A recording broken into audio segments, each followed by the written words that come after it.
Hello Libra, Sun, Moon Rising and Venus signs. Kamusta kayo? Sana po ay nasa mabuti kayong kalagayan. Welcome back po sa Star Tarot at kung bago kayo rito, welcome din po kayo. Please subscribe, like, share my videos and leave me a comment kung nakaresonate kayo. Thank you. First message ni Libra ay adventure. Ayan. So, baka literal ito na adventure, yun, no? Na pupunta kayo, magta-travel sa mga places na mga exotic, mga hindi pa nararating masyado ng mga tao, hindi pa nadidiscover masyado, or maybe a place, no, kung saan hindi mo pa nararating. This could be the first time, no, na mapupuntahan mo. So, pwedeng ganun ang ganap. Or this could be an adventure, no, in life. Maaring marami kayong magiging desisyon na mahirap, no, at mga desisyon na talagang magte-take risk ka, mag-gamble ka, yung mga ganon. And there are also uncertainty na maaaring kinakaharap mo sa ngayon. But don't worry, kasi kung ano man ang mga yan, eventually, malilinawan din ang inyong isipan. Eventually, magkakaroon ka din dito ng clarity, no? At malalaman mo din kung paano mo na ina-navigate ang mga bagay-bagay na ito. Alright? We have retreat, spoil yourself in the morning mist, breathe in nature's sweet scents. Alright? So, kailangan, no, ni Libra ngayon ang magnilay-nilay, magmuni-muni, mag-retreat, and maybe this is related to these uncertainties na na-i-experience ninyo. You know? Kaya maaaring kayo ay parang kailangan na mag-ano muna, kailangan na kayo ay magpahinga muna, 'di ba? Focus on your well-being, 'di ba? Yung spiritual life ninyo, maaaring matagal na ninyong hindi yan natatouch at makakatulong, no, ang pagmumuni-muni, pagninilay-nilay at mapag-isa, mag-solitude, spend time by yourself para makapag-focus kayo sa sarili ninyo. You know, go deep within you. Kausapin mo yung sarili mo. Alright? So, tignan natin kung ano pa ang mga ganap. And shout out muna sa ating beloved channel member na si Atnel0929. Hello po at maraming salamat for your support sa channel. Thank you. Tignan natin ano pa ang mga mensahe para sa'yo. We have a powerful move, Libra. Merong pagbabago dito, no? Isang malaking pagbabago ang pwedeng gagawin ninyo sa buhay mo.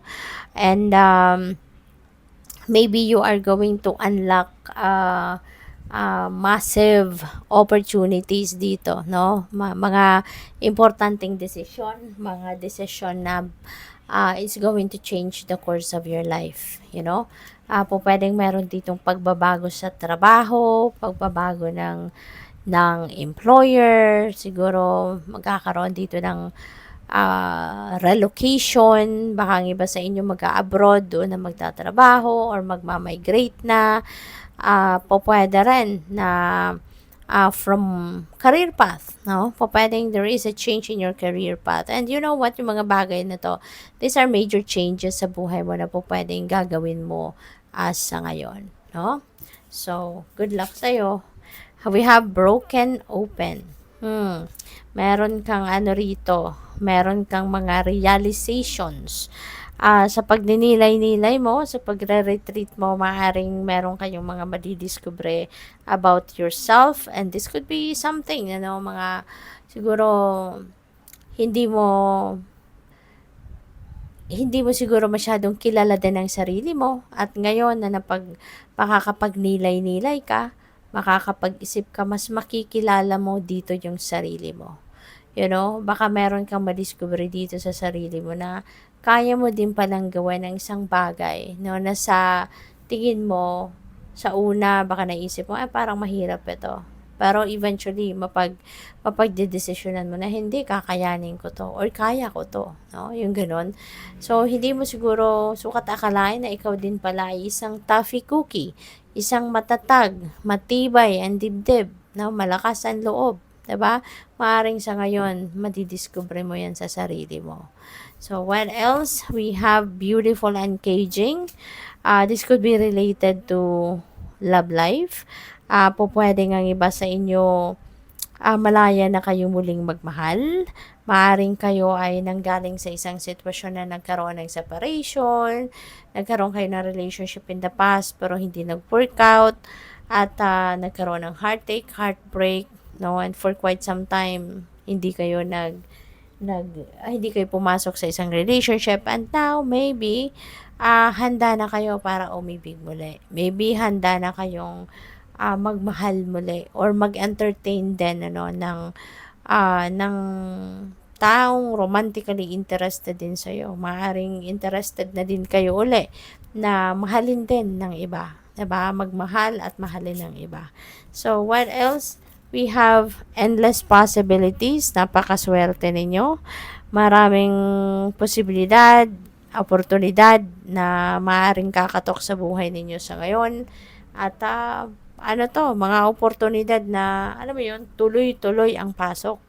'Di ba? Hindi lang yung limited siya, kundi maaring tuloy-tuloy, one after the other. So, pwedeng maaligaga ka rito, pwedeng maano ka rito, pwedeng maaligaga, pwede kang maraming pagpipilian, pwedeng isang bagsakan, madami kang pagpipilian, or pwedeng one after the other ang dating. So, yun. Kaya kailangan mo talaga na pag-isipan mabuti ito. So, good luck sa'yo. Thank you for watching. Love and light. Namaste.